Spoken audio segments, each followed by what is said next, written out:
അസ്സലാമു അലൈക്കും വറഹ്മത്തുള്ളാഹി വബറകാതുഹു.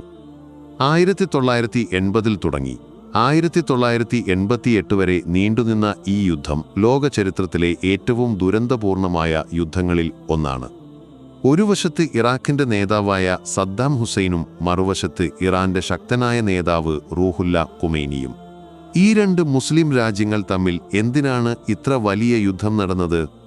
1980 സദ്ദാം ഹുസൈൻ ഇറാന്റെ മേൽ വ്യോമാക്രമണം ആരംഭിച്ചതോടെയാണ് യുദ്ധം തുടങ്ങിയത്. എന്താണ് ഇതിന്റെ കാരണങ്ങൾ? ആദ്യ കാരണം ഇറാനിൽ അക്കാലത്ത് നടന്ന ഇസ്ലാമിക വിപ്ലവമാണ്. റൂഹുല്ല ഖുമൈനിയുടെ നേതൃത്വത്തിൽ ഇറാൻ ഒരു മതേതര രാഷ്ട്രത്തിൽ നിന്ന് പൂർണ്ണമായും ഇസ്ലാമിക രാഷ്ട്രമായി മാറി. ഖുമൈനി തന്റെ പ്രസംഗങ്ങളിൽ പറഞ്ഞിരുന്നു, ഇറാനിൽ നടന്ന ഈ മാറ്റം എല്ലാ മുസ്ലിം രാജ്യങ്ങളിലും വരണം, എല്ലാ രാജ്യങ്ങളും ഇസ്ലാമിക നിയമങ്ങൾ പിന്തുടരണം. ഈ വാക്കുകൾ ഇറാഖിനെ ഭയപ്പെടുത്തി. കാരണം ഇറാഖിൽ ഷിയ സുന്നി മുസ്ലിംകളുടെ ജനസംഖ്യ ഏകദേശം തുല്യമായിരുന്നു.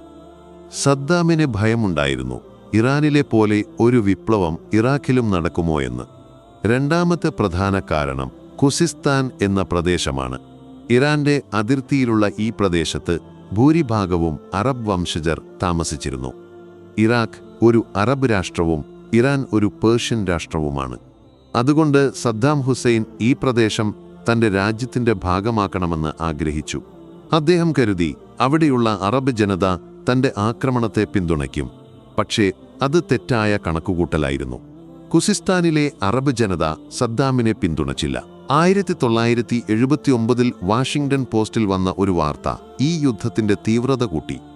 ഷത്ത് അൽ അറബ് എന്ന പ്രദേശത്ത് ഖുസിസ്ഥാന്റെ ഭാഗമായ ഒരിടത്ത് വലിയ എണ്ണശേഖരമുണ്ടെന്ന് ആ വാർത്ത അവകാശപ്പെട്ടു.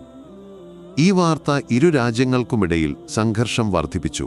യുദ്ധത്തിന്റെ തുടക്കത്തിൽ ഇറാഖ് ശക്തമായ മുന്നേറ്റം നടത്തി. ഖുസിസ്ഥാന്റെ വലിയ ഭാഗങ്ങൾ അവർ പിടിച്ചെടുത്തു.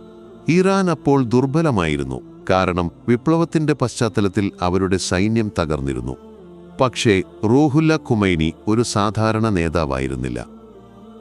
അദ്ദേഹം ജനങ്ങളെ പ്രചോദിപ്പിച്ച് സാധാരണക്കാരെ സൈന്യത്തിൽ ചേർത്തു. ജനങ്ങൾ അദ്ദേഹത്തിന്റെ ഒരു വിളിക്ക് ജീവൻ നൽകാൻ തയ്യാറായിരുന്നു. ഇറാഖിന്റെ അത്യാധുനിക ആയുധങ്ങൾക്കെതിരെ ഇറാന്റെ ജനശക്തി നിന്നു. കുറച്ചു വർഷങ്ങൾക്കുള്ളിൽ ഇറാൻ തിരിച്ചടിച്ചു. അവർ ഇറാഖിനെ ഖുസിസ്ഥാനിൽ നിന്ന് പുറത്താക്കി. പിന്നീട് ഇറാഖിന്റെ ബസ്ര നഗരത്തിലേക്ക് ആക്രമണം നടത്തി. ബസ്ര ഇറാഖിന്റെ എണ്ണ വ്യവസായത്തിന്റെ കേന്ദ്രമായിരുന്നു. എന്നാൽ സദ്ദാം ഹുസൈൻ രാസവാതക ആക്രമണം നടത്തി ഇറാന്റെ സൈന്യത്തെ തടഞ്ഞു. ഈ ആക്രമണം ഇറാന് വലിയ നഷ്ടമുണ്ടാക്കി. 1984 ഇറാഖ് ഇറാന്റെ എണ്ണ ടാങ്കറുകളെ ആക്രമിച്ചു. പ്രതികാരമായി ഇറാൻ ഹോർമുസ് കടലിടുക്കടച്ചു. അവിടെ നിന്നാണ് ലോകത്തിന്റെ 40% എണ്ണ വിതരണം നടന്നിരുന്നത്. ഇത് ഇറാഖിന്റെ സമ്പദ് വ്യവസ്ഥയെ തകർത്തു, പക്ഷേ ലോകത്തിന്റെ മറ്റ് രാജ്യങ്ങളെയും ബാധിച്ചു. ഈ യുദ്ധം ഇപ്പോൾ ഒരു അന്താരാഷ്ട്ര പ്രശ്നമായി മാറി. ചില രാജ്യങ്ങൾ പുറമേ ഒരു രാജ്യത്തെ പിന്തുണച്ചെങ്കിലും രഹസ്യമായി ഇരുവർക്കും ആയുധങ്ങൾ വിറ്റ് ലാഭമുണ്ടാക്കി. ഒടുവിൽ 1988 ഐക്യരാഷ്ട്രസഭയുടെയും മറ്റ് ശക്തരായ രാജ്യങ്ങളുടെയും മർദ്ദനത്തിൽ യുദ്ധം അവസാനിച്ചു. പക്ഷേ അപ്പോഴേക്കും വലിയ നാശനഷ്ടങ്ങൾ സംഭവിച്ചിരുന്നു. ഏകദേശം 10 ലക്ഷം പേർ മരിച്ചു, ലക്ഷക്കണക്കിന് ആളുകൾക്ക് പരിക്കേറ്റു, ഒട്ടനവധി പേർ വീട് വിട്ട് പലായനം ചെയ്തു. ഈ യുദ്ധം ഒരു വിജയിയെ ഉണ്ടാക്കിയില്ല.